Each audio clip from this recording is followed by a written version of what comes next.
Good morning mga guys. Ngayong umaga magpasalamat po tayo sa ating banal na Panginoon. Magdasal po tayo. Magandang umaga po Panginoon siyang banal na kaharian. Nandito po kami ngayong umaga. Nagpasalamat sa lahat ng biyaya na aming natanggap araw-araw. Salamat Panginoon na nakagising kami ngayong umaga na walang disgrasya at kapahamakan at inaliyo mo kami sa anumang uri ng mga sakit na nakapaligid sa amin. At patawarin mo kami sa lahat ng pagkukulang at pagkasala sa inyo.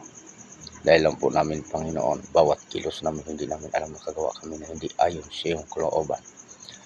Kaya taos puso kami lumapit ngayong umaga at humingi ng kapatawaran para po kami karapat-dapat na tumanggap sa iyong mga panalangin. Salamat Panginoon sa kapatawaran. Ngayong umaga, hingiin ko po sa inyong makapangyarihang kamay. Sana po ang nanood sa video ito at nakinig kung ano man ang kanyang dinaanan sa kanyang buhay.